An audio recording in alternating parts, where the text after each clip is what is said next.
नमस्कार सभी को। परीक्षा जंक्शन के इस प्लेटफॉर्म पे सभी का हार्दिक स्वागत है। तो देखिए, अब हम बात कर रहे हैं हिस्ट्री के लेक्चर की। और हिस्ट्री का लेक्चर आज एक नया टॉपिक, एक नया चैप्टर और एक रोमांचक कहानी है इतिहास की।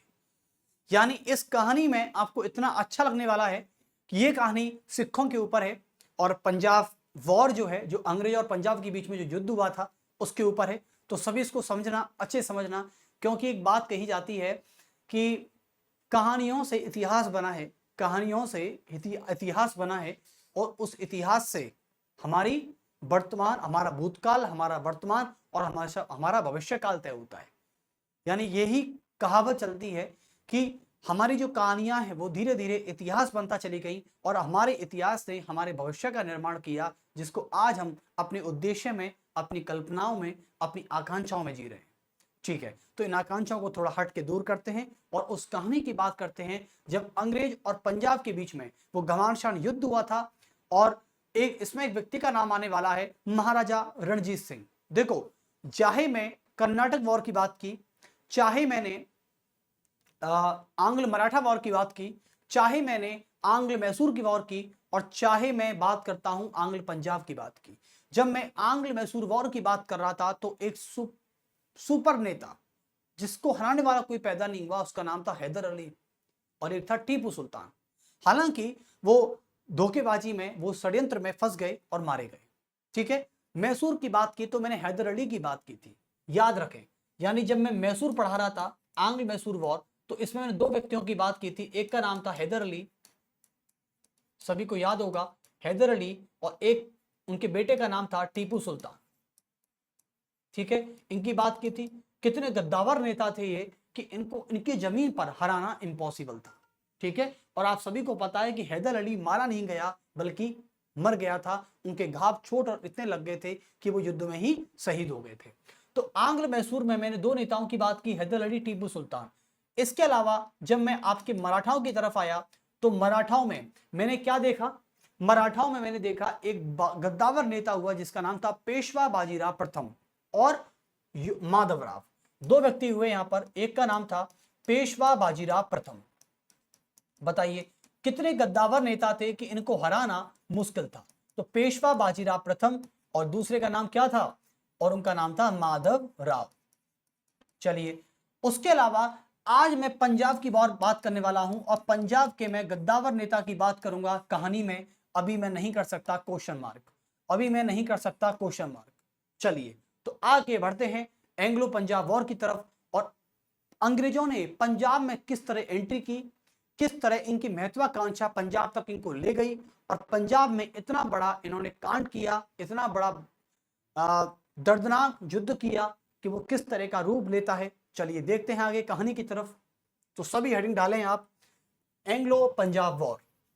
देखो, आपके एसएससी के एग्जाम में और जितने भी एसएससी के जितने भी टर्म्स हैं, यानी एसएससी जीडी है, एसएससी सीजीएल है, एमटीएस है, इन सभी एग्जामों में आने वाले जो भी आपके इतिहास के चैप्टर होते हैं, जैसे कि इतिहास की मैं बात करता हूं तो एसएससी में मॉडर्न हिस्ट्री का काफी अच्छा खासा रोल होता है।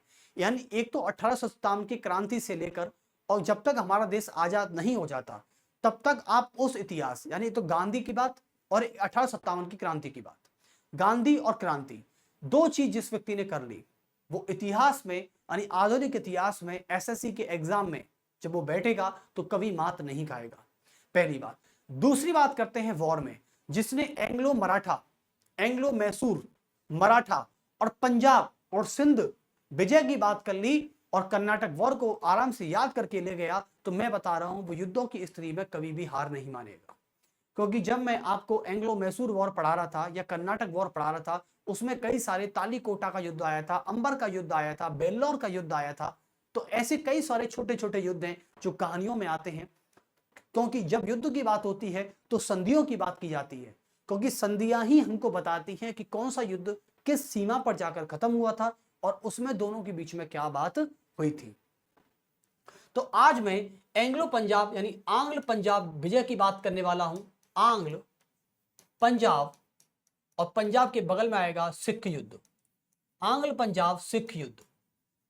देखो, यह सिख समुदाय के साथ अंग्रेजों का एक युद्ध हुआ। लेकिन यह युद्ध किस तरीके से था उसको एक बार जान लेते हैं। चलिए, तो कहानी कुछ इस प्रकार स्टार्ट होती है। आप सभी को बताया कि हमारे सिखों के यानी सिख समुदाय के अंतिम और 10वें गुरु, जिनका नाम है गुरु गोविंद सिंह जी। गुरु गोविंद सिंह जी जो हमारे सिखों के 10वें और अंतिम गुरु थे, जो गुरु तेग बहादुर जी के पुत्र थे। ठीक है, गुरु तेग बहादुर जी जो कि हमारे सिखों के 9वें गुरु रह चुके हैं। 9वें गुरु सिखों के, जिनका एक हम आदर भी करते हैं सिखों की बात करें, क्योंकि सिखों में एक बात है कि वो हमेशा एकता और यूनिटी को पसंद करते हैं। और मुझे ये बात बहुत अच्छी लगती है कि उनकी यूनिटी ही उनकी सबसे बड़ी पावर है। तो सिखों में मैंने एक बात देखी कि वो हमेशा एकजुट रहे हैं, वो हमेशा संगठन में रहे हैं, यूनिटी में रहकर रहे हैं।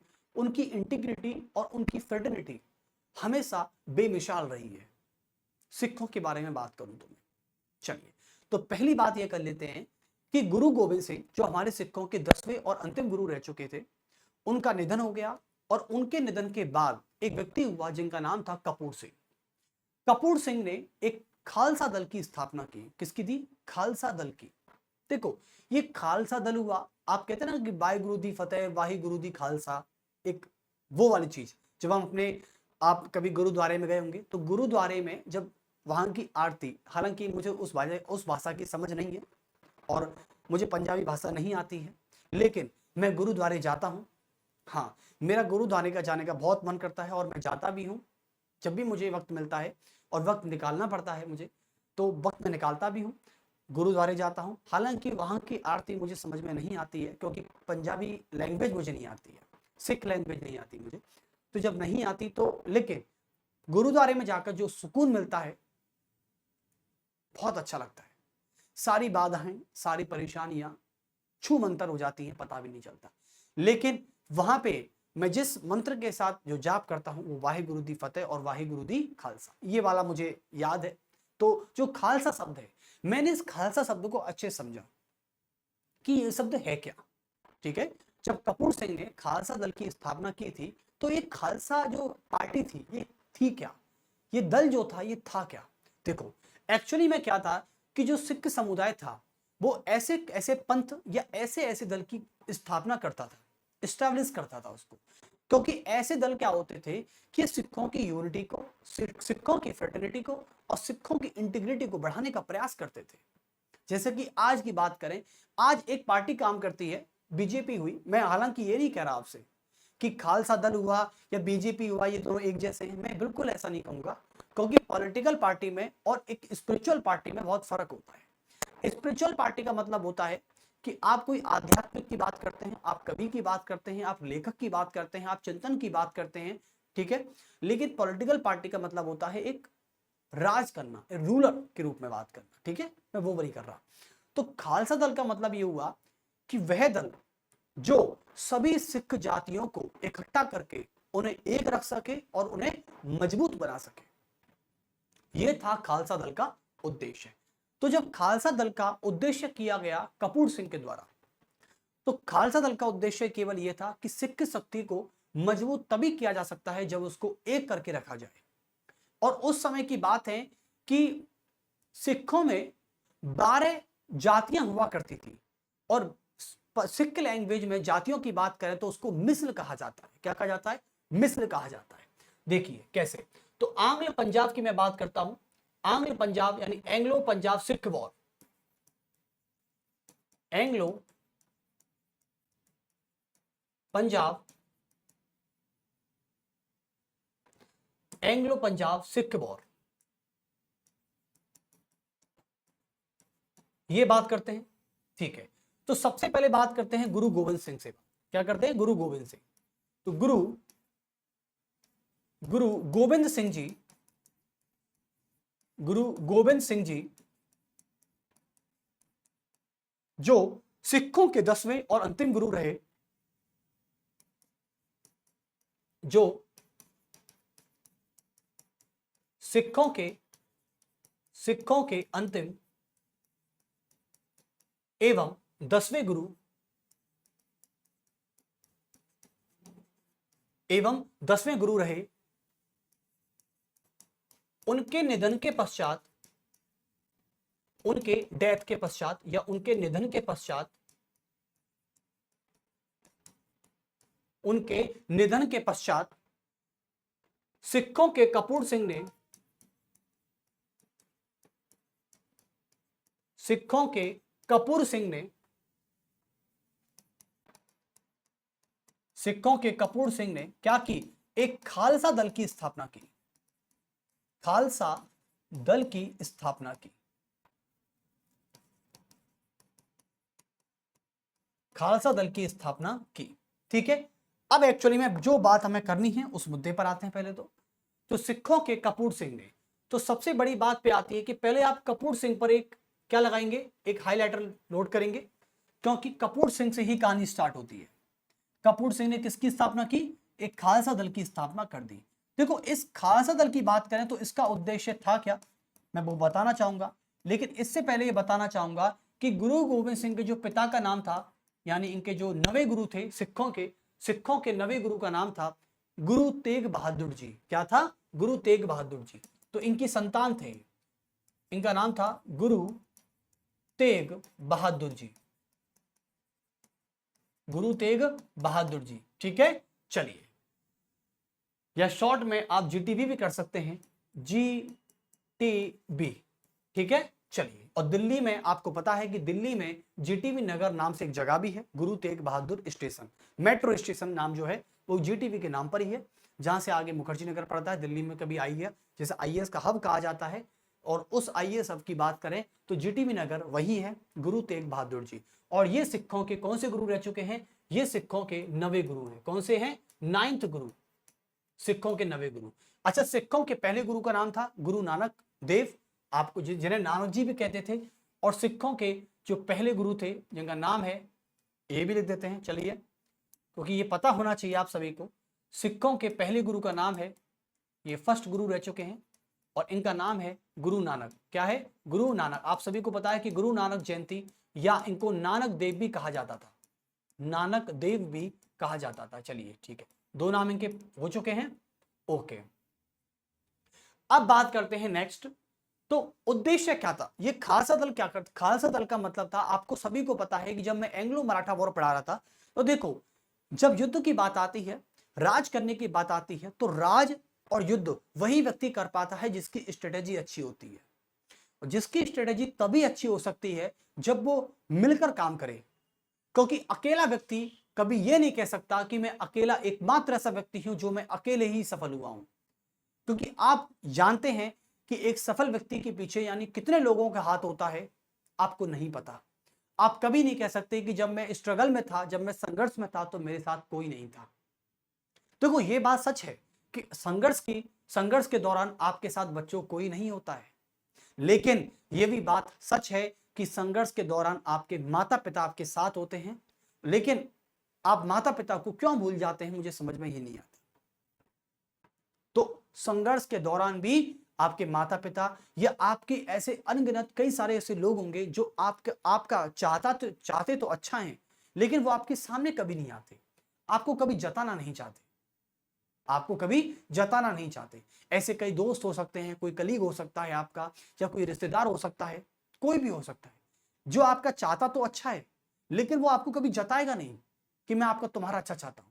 वो आपको हमेशा ऐसी ऐसी बातें करेगा जिसमें आप उलझ जाएंगे, और आपको क्या लगेगा, अरे यार कितनी नेगेटिव बात करता है। नहीं, वो नेगेटिव बातें नहीं कर रहा, वो आपको उकसा रहा है कुछ करने के लिए, बस वो आपको समझ में नहीं आ रहा है। यदि आपने उसके ताने को अपना मोटिवेशन बना लिया, तो बस फिर तो आप तो जीतने के मशीहा बन जाएंगे, आपको जरूरत ही नहीं है पीछे मुड़ने की। बस याद रखें कि किसी की सलाह को और किसी के मशवरे को आप कैसे लेते हैं। आप उसे ज्ञानबाजी कह देते हैं, कभी कभी कह देते ना, अरे इतनी ज्ञानबाजी ना करो यार, चुप हो जाओ।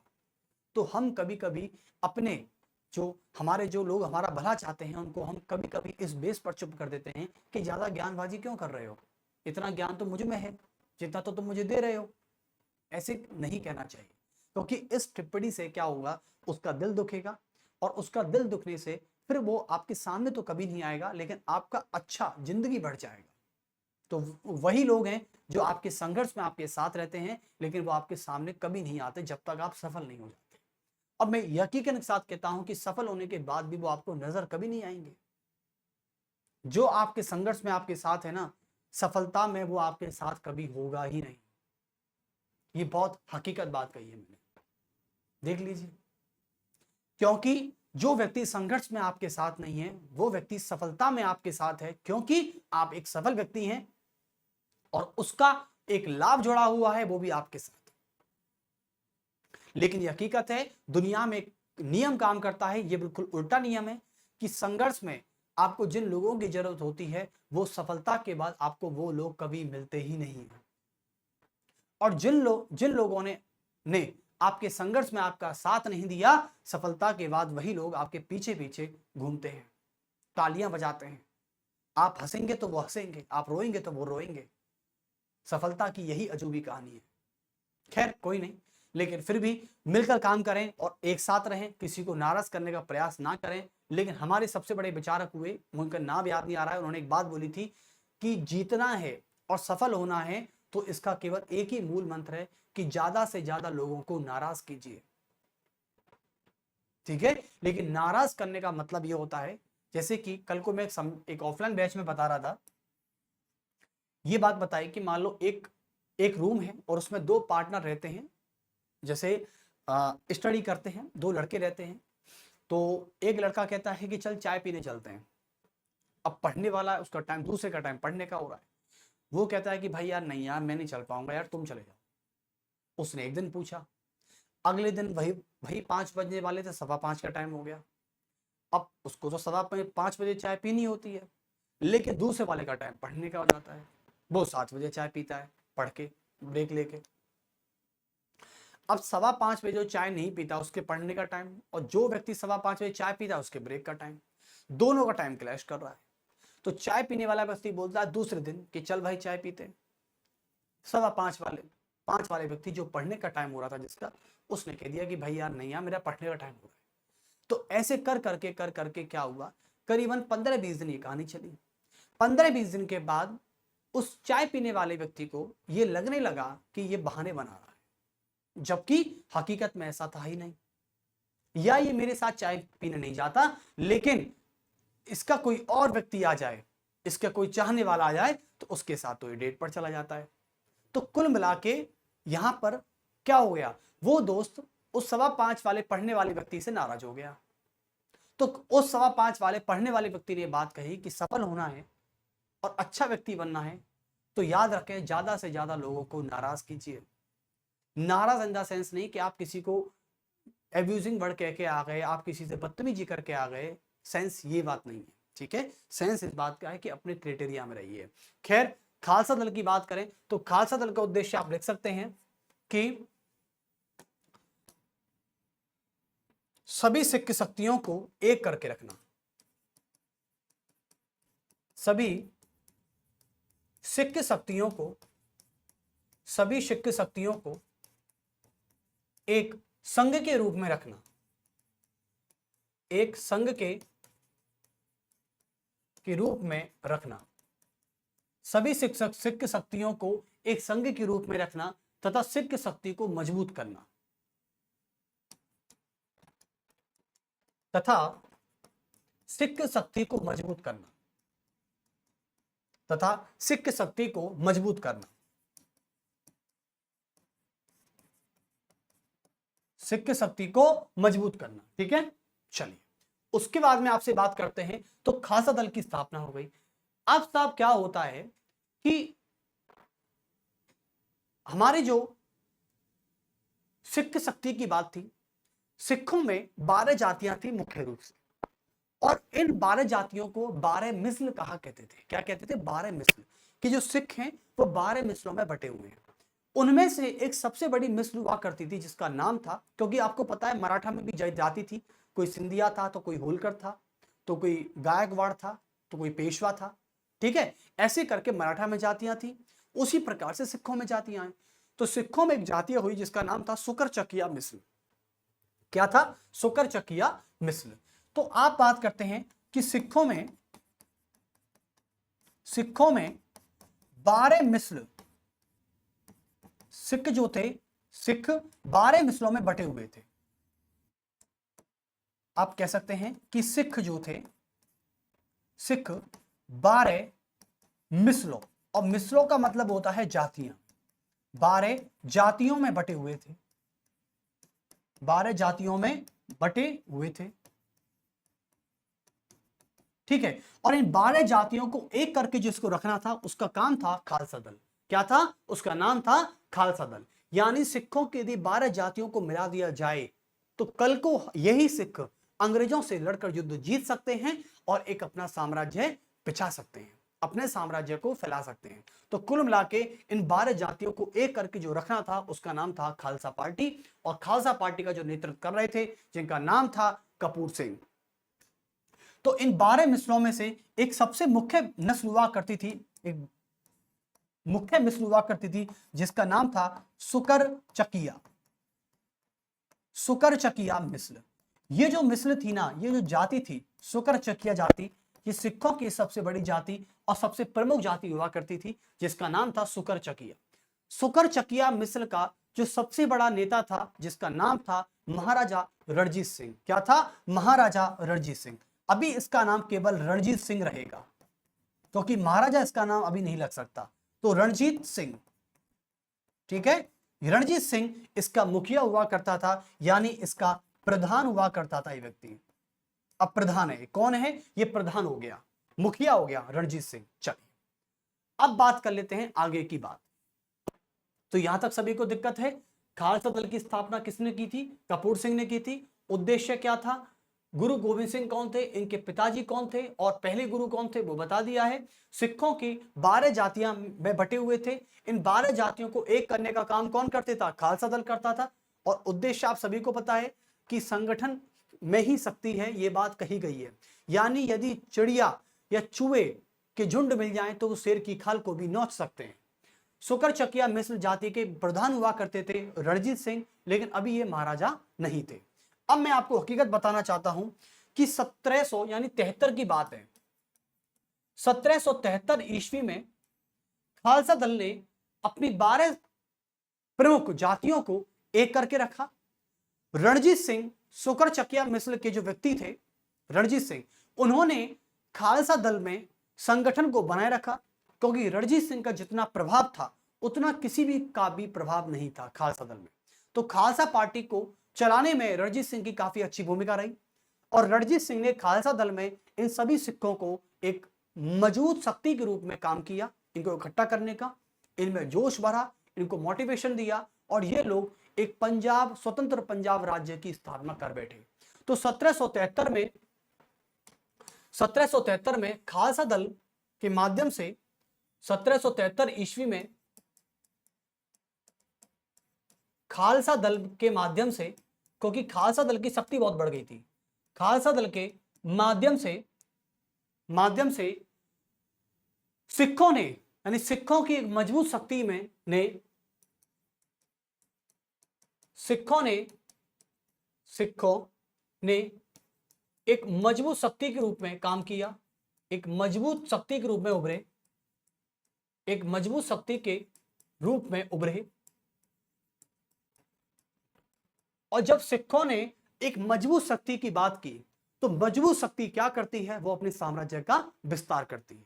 अब क्या होता है? 1773 में रणजीत सिंह के प्रभाव में आकर सिखों ने एक स्वतंत्र पंजाब राज्य की स्थापना की, लेकिन इस स्वतंत्र पंजाब राज्य की जो सीमाएं थी वो कैसी कैसी थी, चलिए तो लिखेंगे उभरे।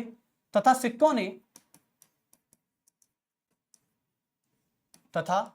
ने क्या किया पता है? सिखों ने पूर्व में सहारनपुर आज भी आप देखें तो यूपी में पड़ता है, यूपी और उत्तराखंड के बॉर्डर पर पंजाब, जो पंजाब की सीमा में लगती है, आप सभी को पता है। यूपी और उत्तराखंड के बॉर्डर पर सहारनपुर है, यानी उत्तराखंड के उत्तर की तरफ जाएं तो, ठीक है। तो पूर्व में सहारनपुर, मैं आज की बात कर रहा हूं, पूर्व में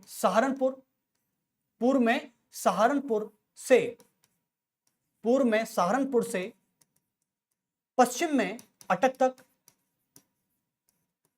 पश्चिम में कहां तक? अटक तक। पश्चिम में अटक तक, तो अटक याद रहेगा और सहारनपुर याद रहेगा आपको। तो पश्चिम में अटक तक तथा उत्तर में पहाड़ी क्षेत्रों से लेकर तथा उत्तर में पहाड़ियों के क्षेत्रों से लेकर से इन्होंने दक्षिण में मुल्तान तक, यानी अरावली से ऊपर ऊपर की बात कर रहा हूं मैं, दक्षिण में मुल्तान तक, दक्षिण में मुल्तान तक, ठीक है। इन्होंने अपने साम्राज्य का क्या कर लिया? विस्तार कर लिया। ये मुल्तान है भाई साहब। तो मुल्तान तक इन्होंने स्वतंत्र पंजाब राज्य की स्थापना की। तो यहां से ये हो गया और यहां से ये हो गया, इसको मिला के कहा गया स्वतंत्र पंजाब राज्य। तो ये मिला के इनकी स्थापना की गई और इसको क्या बोला गया? इसको बोला गया स्वतंत्र पंजाब राज्य, स्वतंत्र पंजाब राज्य। और आप सभी को पता होगा, जब आप इतिहास पढ़ते होंगे तो पंजाब की बात करें तो पंजाब जो है वो दो शब्दों से मिलकर बना है, पंच प्लस आव। क्या कहते हैं? पंच प्लस आव। तो इसको दो नामों से बना, ये बना पंच से और प्लस आव से। तो पंजाब दो शब्दों से मिलकर बना है, पंच प्लस आव। आव को कहा जाता है, आव का अर्थ होता है कि दो नदियों के बीच का क्षेत्र या दो नदियों के बीच की दूरी को आव कहा जाता है। क्या कहा जाता है? आव। तो आव का अर्थ होता है दो नदियों के बीच की दूरी, दो नदियों के बीच की दूरी क्या है? ठीक है, तो दो नदियों के बीच की दूरी को क्या कहा जाता है? आव। और आव, जब दो नदियों के बीच की दूरी का जब पानी अपने साथ मिट्टी लाता है और वो जिस मैदान का निर्माण करता है उसको ही आव यानी मैदानी भाग कहते हैं। क्या कहते हैं? मैदानी भाग कहते हैं। ये मैदानी भाग का अर्थ है कि पांच, तो आव मतलब दो नदियों के बीच की दूरी, तो पंच यानी पांच नदियों के बीच की दूरी या पांच नदियों के संगम से बना हुआ क्षेत्र पंजाब कहलाया। तो कुल मिला के मैं इसको कहना चाहूंगा कि पांच नदियों के संगम से, आप लिख सकते हैं कि पांच नदियों के संगम से बना क्षेत्र, पांच नदियों के संगम से बना क्षेत्र पंजाब कहलाया। और इसलिए आज भी इसको पंजाब कहते हैं। आप देखिए, भारत और पाकिस्तान, यानी पंजाब का बॉर्डर लगता है सिंध से, आप सभी को पता है, सिंध पाकिस्तान। तो पंजाब का बॉर्डर लाहौर से भी लगता है, आप सभी को पता है। पंजाब और पाकिस्तान, राजस्थान है, पंजाब है, गुजरात है ना, और ये आपका ऊपर कश्मीर है, जम्मू है, सॉरी, यहां से बॉर्डर लगता है किसका? पाकिस्तान का। ठीक है, तो पंजाब का बॉर्डर लगता है पाकिस्तान से। आप देखिए कि सतलज नदी है, ब्यास नदी है, सिंधु है, झेलम है, चिनाब है। ये पांच नदियां पहले पंजाब से बहती थी और उस समय भारत पाकिस्तान का बंटवारा नहीं हुआ था, तो पाकिस्तान नाम से कोई जगह थी ही नहीं। तो इस पहले को पूरा पंजाब कहते थे। जो लाहौर था, अमृतसर है, ये सारे जो सिंध की बात करें, ये पहले पंजाब का ही हिस्सा था। बंटवारे में पूर्वी पंजाब हमारा हिस्सा हो गया और पश्चिमी पंजाब उनका हिस्सा हो गया। पश्चिमी पंजाब का मतलब होता है सिंध, पूर्वी पंजाब का मतलब होता है पंजाब, जो भारत के हिस्से में आता है। ठीक है, तो पांच नदियों के संगम से जो क्षेत्र बना वो पंजाब कहलाया। पंजाब को पंच प्लस आब कहा गया। दो नदियों के बीच की दूरी जिसको मैदानी भाग कहा गया। स्वतंत्र पंजाब राज्य पूर्व से पश्चिम, उत्तर से दक्षिण बना। ठीक है, और किसने इसके साम्राज्य की स्थापना करके एक स्वतंत्र पंजाब राज्य की स्थापना कर डाली। चलिए, तो ये बहुत बढ़िया हो गया। ओके, अब क्या होता है 1799 में खालसा दल का जो सुकर चकिया मिसल का जो मुखिया था, जिसका नाम था रणजीत सिंह, क्योंकि जब व्यक्ति जितना ताकतवर होता है वो दल उतना ही ज्यादा ताकतवर हो जाता है। अब रणजीत सिंह क्या करते हैं पता है आपको? रणजीत सिंह जो हैं, उन्होंने 1799 में जब एक स्वतंत्र पंजाब राज्य की स्थापना कर दी, तो अफगानिस्तान यानी पाकिस्तान से भी उधर की तरफ, पाकिस्तान से भी पश्चिम की तरफ, तो पाकिस्तान से लगा हुआ अफगानिस्तान के शासक जवान साहब रणजीत सिंह से प्रभावित हो गए कि जो व्यक्ति पार्टी बना सकता है और पार्टी बना के साम्राज्य बना सकता है, वो व्यक्ति कितना ताकतवर होगा। तो जमान शाह जो अफगानिस्तान के शासक थे 1799 में, उन्होंने रणजीत सिंह को क्या बना दिया, लाहौर दे दिया। क्या दे दिया, लाहौर दे दिया। और कहा किससे, रणजीत सिंह से, कि आप इसे पंजाब की राजनीतिक राजधानी बनाइए, आप लाहौर बैठकर काम करिए। सोचो, तो लाहौर तो पहले हमारा ही था, पाकिस्तान तो था नहीं उस वक्त कोई। चलिए, तो आप ले सकते हैं कि खालसा दल के स्वतंत्र पंजाब राज्य की स्थापना के बाद, स्वतंत्र पंजाब राज्य की स्थापना के बाद, राज्य के स्थापना के बाद क्या होता है, ये कहानी और बढ़ती है फिर, और कहानी बढ़ते बढ़ते कहां जाती है देखें। स्वतंत्र पंजाब राज्य की स्थापना के बाद 1799 ईस्वी में, 1799 ईस्वी में, चलो इसको ऐसा करते हैं, चार्ट बना लेते हैं फिर। तो क्या होता है कि 1799 ईस्वी में अफगान के शासक, अफगान के शासक जमान शाह, अफगान के शासक जमान शाह ने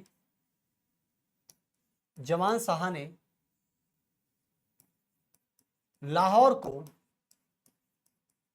को रणजीत सिंह को स्थानांतरित किया, लाहौर को रणजीत सिंह को दे दिया, रणजीत सिंह को दे दिया,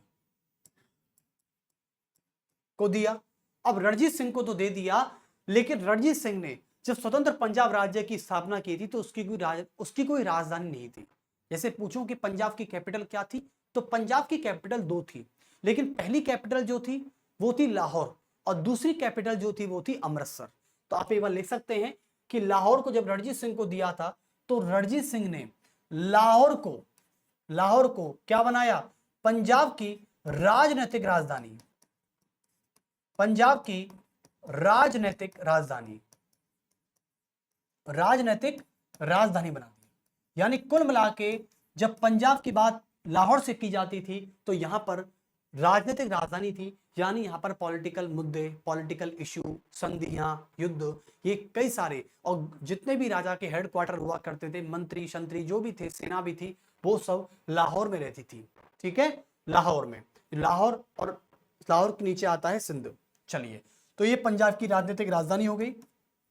लेकिन एक बात और कही गई, एक बात ये भी थी कि 1799 के बाद क्या होता है, और एक चीज होती है, 1805 ईस्वी में, 1805 ईस्वी में जब रणजीत सिंह ने लाहौर को एक पॉलिटिकल कैपिटल बनाने के बाद जम्मू और अमृतसर पर भी क्या कर लिया, अधिकार कर लिया, और जम्मू यानी कश्मीर एक ही बात है।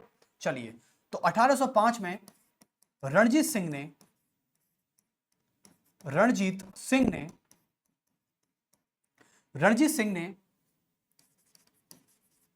अमृतसर एवं जम्मू पर भी अधिकार कर लिया, जम्मू पर भी अधिकार कर लिया। ठीक है, कर लिया। लेकिन पंजाब की दूसरी राजधानी, जिसे धार्मिक राजधानी कहा गया, जिसे रिलीजियस कैपिटल कहा गया, तो वो थी अमृतसर। अब 1805 में इस अमृतसर को क्या बना दिया गया, इस अमृतसर को पंजाब की धार्मिक राजधानी बना दिया गया। ये थी पंजाब की धार्मिक राजधानी अमृतसर, और जो आज भी है। आप सभी को पता है कि पंजाब में जिसे स्वर्ण मंदिर कहा जाता है, गोल्डन टेंपल, और गोल्डन टेंपल हमारे अमृतसर में ही है।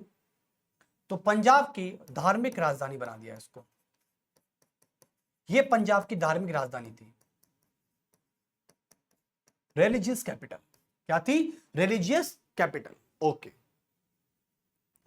अच्छा, आज हमारे भारत की धार्मिक राजधानी क्या है? जैसे कि भारत में भी आज आपको पता है, भारत में आर्थिक राजधानी मुंबई है। भारत की जैसे कि टेक कैपिटल की बात करें, जैसे टेक्नोलॉजी कैपिटल जिसे कहते हैं आप, तकनीकी राजधानी, भारत की तकनीकी राजधानी टेक कैपिटल कहते हैं बेंगलोर को। भारत की इकोनॉमिक कैपिटल कहते हैं मुंबई को। भारत की राजनीतिक राजधानी कहते हैं नई दिल्ली को, न्यू दिल्ली, जो राजनीतिक राजधानी है। ठीक है, तो राजनीतिक राजधानी, आर्थिक राजधानी, और टेक राजधानी यानी जिसको तकनीकी राजधानी कहा गया। उसके बाद एक आती है रिलीजियस कैपिटल। हमारे भारत की धार्मिक राजधानी का नाम क्या है? बताइए, हमारे भारत की धार्मिक राजधानी का नाम क्या है? मुझे कोई बता सकता है? ज्यादा मुझे लगता है तो मैं वाराणसी या कोसी को कहना चाहूंगा। ठीक है, किसको? वाराणसी या कोसी को कहना चाहूंगा। यह हमारे भारत की धार्मिक राजधानी हो सकती है, वाराणसी। ओके, तो पंजाब की धार्मिक राजधानी आप समझ गए। ठीक है, या फिर अयोध्या भी कह सकते हैं। अयोध्या देखो कहना कोई बुरी बात नहीं है, अयोध्या भी कह सकते हैं। यानी काशी, चलो काशी कह देते हैं, काशी को ही हम कह सकते हैं कि भारत की धार्मिक राजधानी है। तो पंजाब की धार्मिक राजधानी का नाम हो गया अमृतसर। ठीक है, चलिए अब क्या होता है, सबसे बड़ी बात यह है, तो 1805 की बात थी। ठीक है, देखिए अब यहां पर था आपका सिंध और यहां है पंजाब। ठीक है, यहां है आपका पंजाब। ठीक है, चलिए सिंध में जब बैठे हुए हैं उनका नाम है अंग्रेज। भाई सिंध में कौन बैठा हुआ है? अंग्रेज बैठे हुए हैं, सीधी बात है। चलिए, और पंजाब में, यानी पंजाब की बात करें तो पंजाब में बैठा हुआ है कौन? रणजीत सिंह। कौन बैठा हुआ है? रणजीत सिंह बैठा हुआ है, जिसकी लाहौर और अमृतसर कैपिटल है। लाहौर से मुख्य काम होता है रणजीत सिंह का। तो अंग्रेज सिंध पर बैठे हुए हैं और पंजाब पर रणजीत सिंह बैठा हुआ है। ठीक है, अब पंजाब और सिंध की सीमा को लेकर कुछ विवाद हो जाता है, लेकिन सिंध में बैठे हुए अंग्रेज जो हैं वो कभी भी रणजीत सिंह को चैलेंज नहीं करते। यानी आपको मैं बता दूं कि अंग्रेजों ने रणजीत सिंह के जिंदा रहते हुए हमेशा उसका सम्मान, उसकी ताकत का, उसके मोटिवेशन का, यानी उसके इरादों को कभी छेड़ा ही नहीं। अंग्रेजों ने इस बात का प्रमाण दिया है, इस बात को बोला भी है कि हमने रणजीत सिंह से कभी युद्ध करना ही नहीं चाहा। क्यों नहीं करना चाहा मैं आपको बताता हूं, इसके पीछे एक वजह थी। क्योंकि अंग्रेजों ने 1843 में ही सिंध पर विजय प्राप्त की थी। यानी अंग्रेजों ने 1843 में, कब? 1843 में, जब वो सहायक संधि चल रही थी ना, तब। यानी सहायक संधि के बाद ही सिंध पर विजय प्राप्त की थी। 1843 से पहले, 1843 से पहले अंग्रेजों ने सिंध पर विजय प्राप्त नहीं की थी। सिंध पर लगभग सिखों का और कुछ अफगानी शासकों का कब्जा था। ठीक है, उधर से अफगानिस्तान था, इधर से भारत था, यानी सिख थे पंजाब से लगे हुए, तो उसका कब्जा था। ठीक है, अब अंग्रेजों ने जब सिंध को जीता ही नहीं, तो सबसे बड़ी बात है कि जब तक अंग्रेज सिंध को नहीं जीत जाते तब तक वह पंजाब में घुसने की कोशिश नहीं करेंगे, पहली बात। और पंजाब में बैठा है रणजीत सिंह, जो कि ताकतवर नेता है। क्योंकि रणजीत सिंह ने यदि अंग्रेजों ने मान लो पंजाब की तरफ अपनी निगाह डाली, तो रणजीत सिंह इतना ताकतवर व्यक्ति है कि कल को ये अफगानिस्तान फोन करके ये बता देगा कि अंग्रेजों को मार दो। क्योंकि अफगानिस्तान में बैठा है जवान शाह, और जवान शाह रणजीत सिंह की दोस्ती अच्छी है। तो इसलिए सिंध में बैठे हुए अंग्रेज कभी भी ना तो पंजाब की तरफ देखते थे और ना ही अफगान की तरफ देखते थे। क्योंकि अफगान की तरफ देखेंगे तो भी रणजीत सिंह को नहीं छोड़ेगा, पंजाब की तरफ देखेंगे तो वहां से जमान शाह को नहीं छोड़ेगा। तो कुल मिला के रणजीत सिंह को लेके अंग्रेजों के मन में इतना खौफ था कि ये व्यक्ति कभी कुछ नहीं करते थे, क्योंकि दोनों की मित्रता बहुत अच्छी थी और ये बेचारे बीच में फंस गए। आज तो खैर पाकिस्तान में है ये, उसकी बात नहीं कर रहा, यही बात थी। अब दो अंग्रेज तो फंस गए। अंग्रेजों ने शपथ खाई कि जब तक हम 1843 यानी जब तक हम सिंध पर पूरी तरह कब्जा नहीं कर लेते, क्योंकि जो व्यक्ति पूरी रोटी को भागे आधी मिले न साझी, एक कहावत है ना।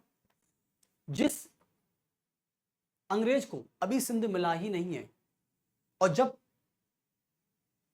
कहना कि पूरी रोटी के चक्कर में आपने, कहते ना कि कभी कोई व्यक्ति इतना पाना चाहता है कि पूरी जिंदगी भागता रहता है, दौड़ता रहता है, लेकिन अंत में जाके उसे उस पूरे भाग का कुछ अंश भी प्राप्त ना हुआ, तो फिर उसका भागना या उसका दौड़ना कैसे हुआ, मुझे आप बता दीजिए। तो कुल मिला के उसकी जीवन की भाग दौड़ तो निरर्थक ही रही ना। जिस चीज को पाने के लिए जब व्यक्ति दौड़ता है उसे मिले ही ना। तो कहते हैं कि जितनी रजाई हो उतना ही पैर फैलाने चाहिए, लेकिन यदि आपको पैर और फैलाने हैं तो अपनी रजाई को बढ़ा कीजिए। सीधी बात कहता हूं मैं तो। इसलिए अंग्रेजों ने कभी भी पंजाब की तरफ देखा नहीं। रणजीत सिंह का एक खौफ था, और रणजीत सिंह का खौफ इसलिए था क्योंकि पंजाब ही नहीं बल्कि लाहौर तक इसका साम्राज्य था।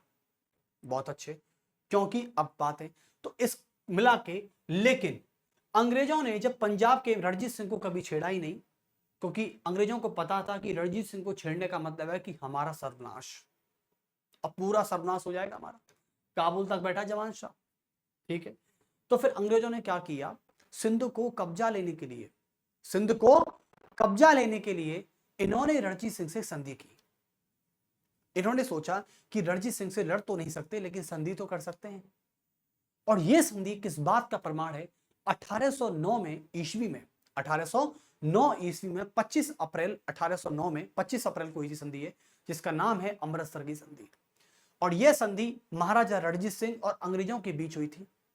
और यह संधि किस बात का प्रमाण है, यह संधि प्रमाण है सिंध और पंजाब के बीच की जो सीमा है, जिसको सतलज नदी कहा गया। क्या कहा गया, सतलज नदी। यानी अंग्रेज ये चाहते थे कि सिंध और पंजाब के बीच में एक सीमा तय हो जाए, और उस सीमा को सतलज नदी कहा गया। और यह बात प्रमाणित की गई है अमृतसर की संधि 1809 25 अप्रैल को। तो लिख सकते हैं आप इसमें एक बार,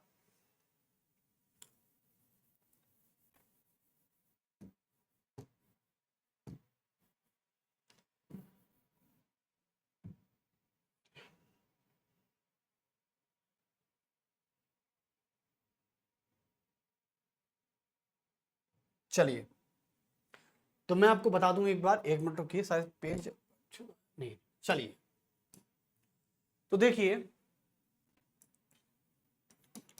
अब क्या होता है कि पंजाब एवं सिंध की सीमा रेखा को तय करने हेतु की सीमा रेखा को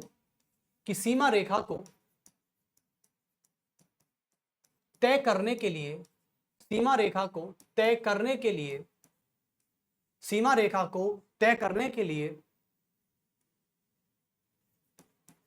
एक संधि की गई।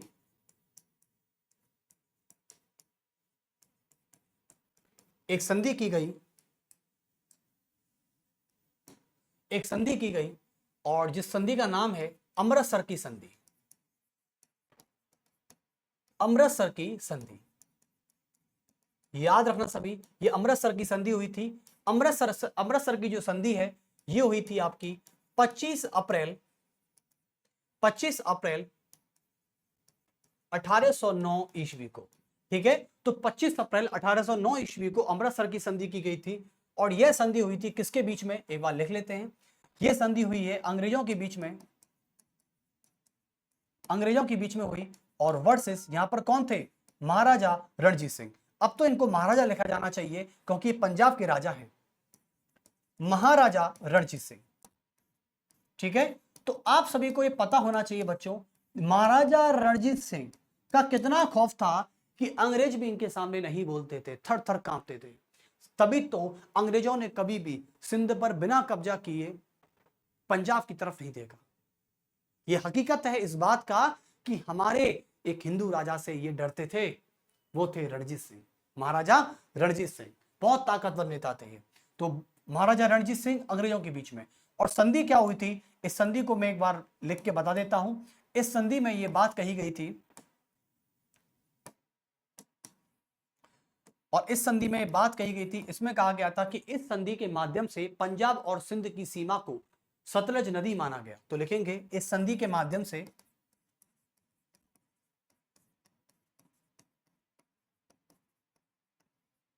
इस संधि के माध्यम से सतलज नदी को, सतलज आप जानते हैं आज सतलज नदी यानी 6 नदियां हैं, सिंध नदी, झेलम और चिनाब। ये तीनों नदियां पाकिस्तान के हिस्से में आती हैं, ठीक है। उसके बाद सतलज, ब्यास और रावी, ये 3 नदियां भारत के हिस्से में आती हैं, ठीक है। यानी अंतरराष्ट्रीय जल संधि 1960 के अनुसार देखें, जिसे आप सिंधु जल नदी समझौता कहते हैं 1960 का, भारत पाकिस्तान जो एग्रीमेंट हुआ था 1960 में, जैसे इंडस वाटर ट्रीटी कहा गया, यानी Indus water treaty of 1960 between Indo and पाक के बीच में हुआ था।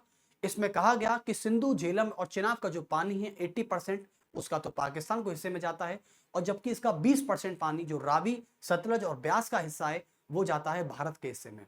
लेकिन इंडस वाटर ट्रीटी जो वर्ल्ड बैंक के माध्यम से की गई थी 1960 में भारत और पाकिस्तान के बीच में, इस संधि में कहा गया कि भारत पाकिस्तान के हिस्से में आने वाली सभी नदियों पर किसी भी हाइड्रो पावर प्रोजेक्ट को लेके बात कर सकता है, उस पर निर्माण कर सकता है। आज ही आपको पता है कि किशन गंगा जैसी परियोजनाएं, चिनाब नदी पर बनने वाली कई सारी परियोजनाएं, किशन गंगा परियोजना हुई, जैसे कि किशन गंगा प्रोजेक्ट है हाइड्रो पावर प्रोजेक्ट, वो आज भी चिनाब नदी के ऊपर चल रहा है।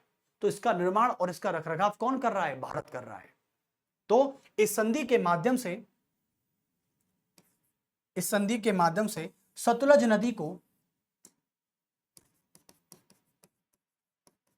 ये सब उत्तर भारत की नदियां हैं, ये उत्तर पश्चिम की है ना, ठीक है। सतलज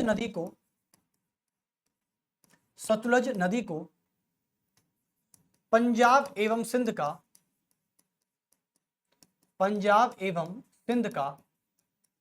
सिंध का सीमा रेखा माना गया।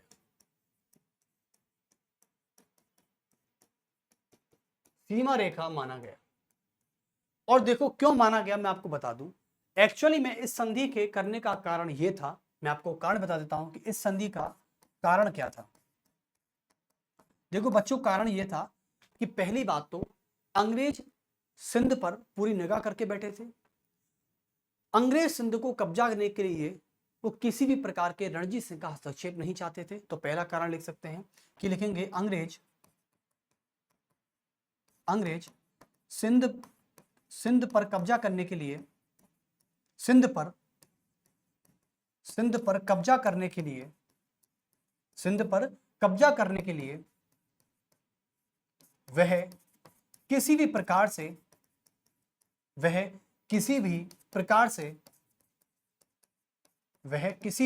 से किसी और का हस्तक्षेप बर्दाश्त नहीं कर सकते थे।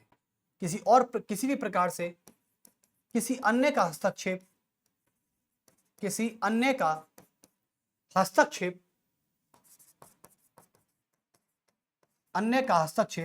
बर्दाश्त नहीं करते।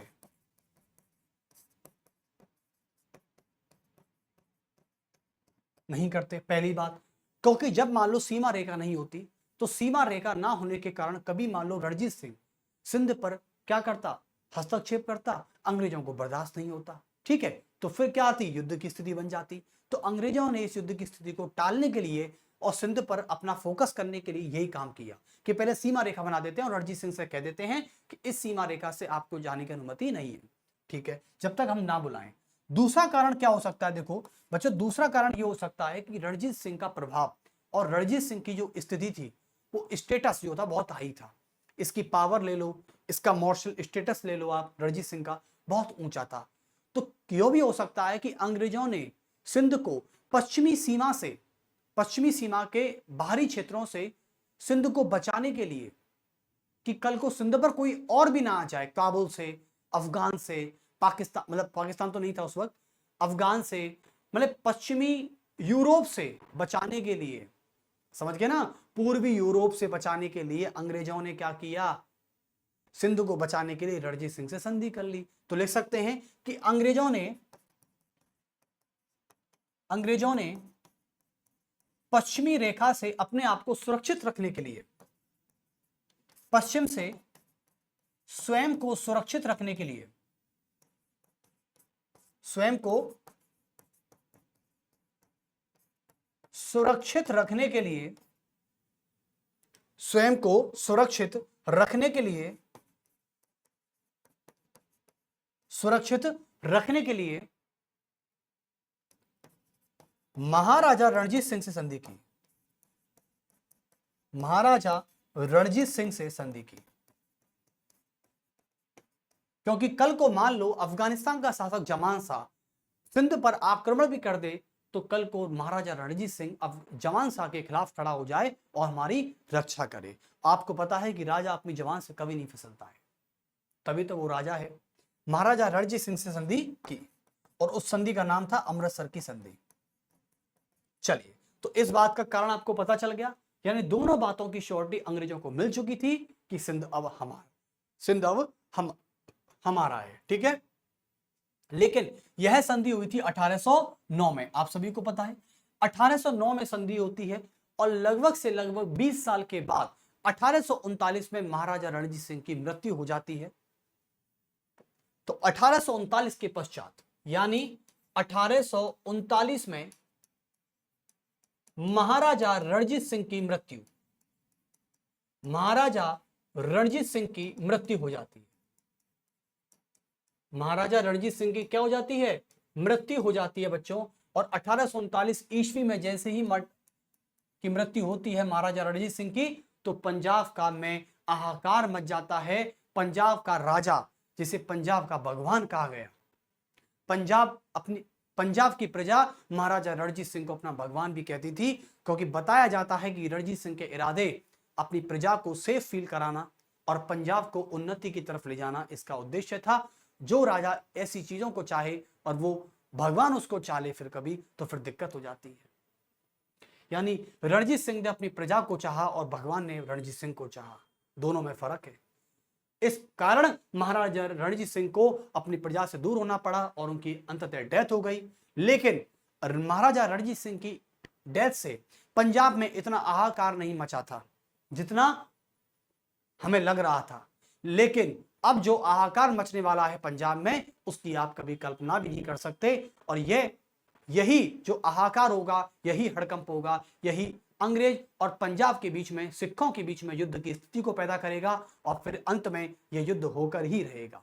कैसे, चलिए जान लेते हैं एक बार। तो छोटी सी बात करते हैं कि जब रणजीत सिंह की मृत्यु होती है तो रणजीत सिंह के पद पर अगला व्यक्ति कौन बैठेगा? आप सभी को पता है कि राजा का बेटा ही राजा बनता है। तो इसलिए हम रणजीत सिंह के उत्तराधिकारी की बात कर लेते हैं एक बार। देखिए, तो रणजीत सिंह की बात करें तो 1839 तो यहां पर फिक्स रहेगा। चलिए अब देखें, रणजीत सिंह की जब मृत्यु हो गई थी तो रणजीत सिंह के बाद उसका पुत्र बैठेंगे, वो तो सही है। तो रणजीत सिंह के 3 पुत्र थे। अब रणजीत सिंह के पहले पुत्र का नाम था, जिसका नाम था खड़क सिंह। ठीक है, खड़कने से खड़कती हैं खिड़कियां। ठीक है, तो पहला था खड़क सिंह, इनका नाम था खड़क सिंह। ठीक है, तो ये बड़ा पुत्र था, सबसे बड़ा पुत्र, जिसको ज्येष्ठ पुत्र कहा गया। ठीक है, उसके बाद दूसरा पुत्र था, इनका नाम था शेर सिंह। क्या था? शेर सिंह। और तीसरे पुत्र का नाम था दलीप सिंह। ठीक है, दलीप सिंह थोड़ा अल्प वयस्क था, थोड़ा मैच्योर नहीं था, बच्चा था, छोटा था सबसे भाई। ठीक है, इसके तो कूदने की उम्र थी, तो ये तो थोड़ा अल्प वयस्क था, मतलब छोटा था, कुछ भी कह दो। ठीक है, ये अल्प वयस्क था, छोटा था सबसे। तो दलीप सिंह की तो बात ही नहीं है, शेर सिंह की बात नहीं है। तो रणजीत सिंह के सबसे बड़े पुत्र खड़क सिंह को राजा बनना था। और खड़क सिंह जिस दिन राजा बना या राजा नहीं बना, मैं बताता हूं एक्चुअली में क्या हुआ था। खड़क सिंह महाराजा रणजीत सिंह की गद्दी पर बैठने वाला था, इनकी गद्दी पर आता है, सीधी बात है, बड़ा पुत्र है। खड़क सिंह जैसे ही गद्दी पर बैठता, उस समय क्या हुआ कि पंजाब में कुछ लोगों ने इस मौके का फायदा उठाया और खड़क सिंह के खिलाफ एक षड्यंत्र रचा और इस षड्यंत्र को लेकर खड़क सिंह की मृत्यु कर दी गई। यानी पंजाब में महाराजा रणजीत सिंह जब तक जिंदा था, जब तक तो कोई चू नहीं बोला, लेकिन जैसे ही रणजीत सिंह खत्म हुआ, सभी लोगों के मन में से जो विरोधी शक्तियां कई वर्षों से दबकर बैठी थी, आज वो धीरे धीरे अपना सर उठाने लग गई।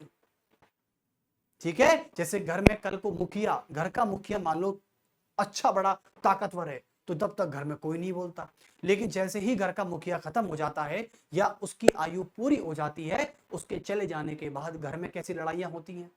तो वही लड़ाइयां यहां पर हो रही थी। लेकिन खड़क सिंह के खिलाफ राज दरबार में गुटबाजी की गई थी, षड्यंत्र किया गया था, और ये वही षड्यंत्रकारी व्यक्ति थे जो कई वर्षों से चुप बैठे थे केवल इसी का इंतजार कर रहे थे कि रणजीत सिंह की मृत्यु कब हो जाए। ठीक है, अब वो या तो गद्दी पर खुद बैठना चाहते थे या अंग्रेजों से हाथ मिलाना चाहते थे।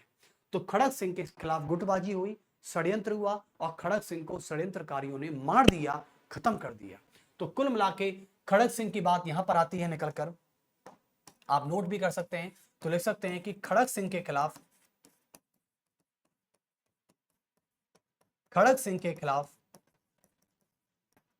षड्यंत्र रचा गया, षड्यंत्र किया गया और गुटबाजी ने और गुट किया गया और गुटबाजी के कारण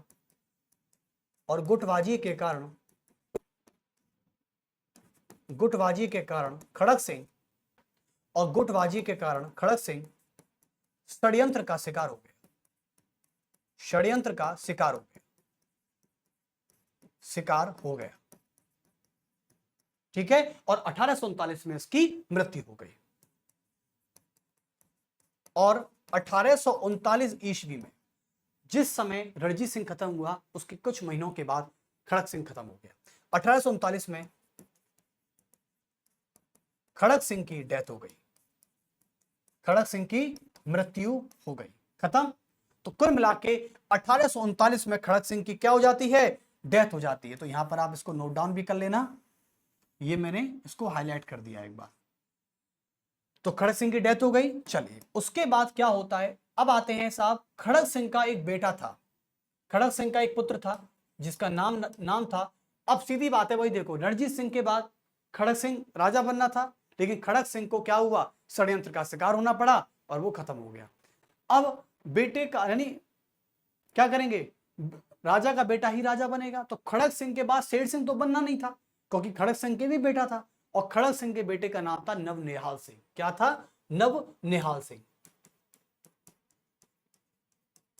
नवनिहाल सिंह। अब सीधी बात है कि देखो, नवनिहाल सिंह भी क्या हो गया, नवनिहाल सिंह, जैसे ही शेर सिंह की निगाह गई नवनिहाल सिंह पर, मुझे तो कुछ ऐसा लग रहा है कि शेर सिंह ने ही इसका हत्या की है। देखो कभी कभी ऐसा लगता है, क्योंकि छोटा भाई, जब छोटे भाई का अधिकार होता है गद्दी पर, देखो अधिकार तो बेटे का बेटा, बेटे का बेटे क्या होता है। तो खड़ग सिंह के बाद नियम के अनुसार तो नवनिहाल सिंह बैठना था, ठीक है, लेकिन कुछ षड्यंत्रकारी को, कुछ विरोधियों को, और उसमें मुझे लगता है शेर सिंह भी इन्वॉल्व है, क्योंकि शेर सिंह को लगता है कि नवनिहाल सिंह नहीं रहा, इसके तो एक ही पुत्र है, तो कल को तो मैं ही राजा बनूंगा, ये तो हो सकता है। लेकिन जैसे ही नवनिहाल सिंह अपने पिता खड़ग सिंह की अर्थी को आग देकर लौट रहा था, तभी नवनिहाल सिंह को भी जंगल में गुटबाजियों ने मार दिया, यानी इस पर अकस्मात हमला कर दिया। तो आप ले सकते हैं यहां पर आगे कि खड़ग सिंह के पुत्र नवनिहाल सिंह, खड़ग सिंह के पुत्र नवनिहाल सिंह जो थे, खड़ग सिंह के पुत्र नवनिहाल सिंह अपने पिता की अर्थी को, अपने पिता की अर्थी देकर लौट रहे